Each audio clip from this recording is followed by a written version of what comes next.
Let's be honest, people rarely accept this. But not having a friend is not always an accident. Many times it is the result of a series of special psychological patterns. Patterns of thought, behavior, and way of looking at the world that make a real relationship almost impossible. It has nothing to do with being introverted or shy. The story is deeper than this. Let's see what psychology says about people who stay alone even when they don't want to. They overanalyze every social interaction. People who don't have many friends usually think a lot, especially about people. They repeat the conversations in their heads. They describe it word by word and think a lot about how it should look. This comes from too much self-awareness, a psychological feature that the brain is constantly checking what others are thinking about. It may seem smart, but it is poison for social relations. Because when you are busy analyzing, you cannot be comfortable, and people feel that tension. They feel distant even when you are trying to communicate. You don't mean to be cold. You are just stuck in the mode of mental observation and analysis. Honestly, your brain is more involved in analyzing people than actually getting close to them. Their tolerance for being a fake is very low. You understand the fake's behavior immediately, laughing, attracting attention, drama, and once you read their hand, you can't see it again. Psychologists call this high social understanding, and it is common among people who have advanced emotional intelligence. But this is the dark side of the story. When you see the truth behind people's behavior, you don't play with them anymore. You don't show interest, you don't flatter, you don't pretend to be impressed. And in a world built on flattery and low-level approval, this authenticity leaves you alone. You are not rude, you are real, but being real makes people feel bad. They consider your silence as pride. Your independence is due to arrogance, and your apathy is due to the fact that you consider yourself superior. That's why they avoid you, not because you are cold, but because you make their warmth seem like a show. They are too self-sufficient to hang around in friendship groups. Most friendships are built on small dependencies, shared feelings, encouraging each other, or being in constant contact. But people who don't have many friends rarely need these things. They manage their emotions internally. They solve their problems alone. In psychology, this is called emotional self-reliance. On paper, this is a strong point, but in practice, it causes loneliness. Because human communication is driven by vulnerability.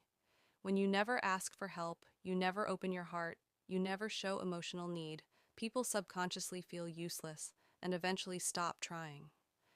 You don't directly push people back. You just don't give them space to feel important. You are not an unlovable person. You're just too much on your own, and you're impenetrable to most people. 4. Reject herd mentality. People who have trouble keeping friends often have a dangerous trait: high individualism. They follow the trend and don't go. They don't imitate herd behavior, and they don't join the crowd just to fit in. This is not rebelliousness. This is how their brain is wired. Psychologists call this low social homogeneity.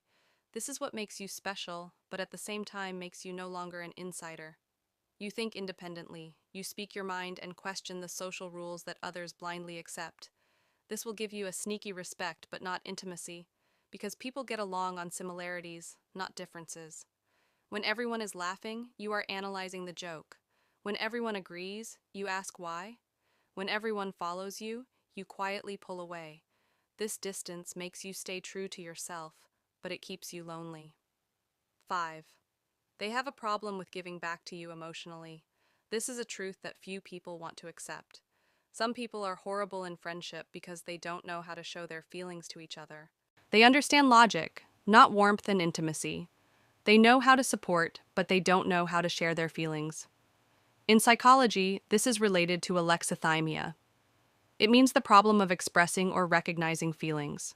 You care, but you don't show it in a way that others can understand.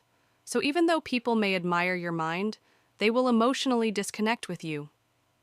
You think being trustworthy is enough, but people need to be seen, not just helped.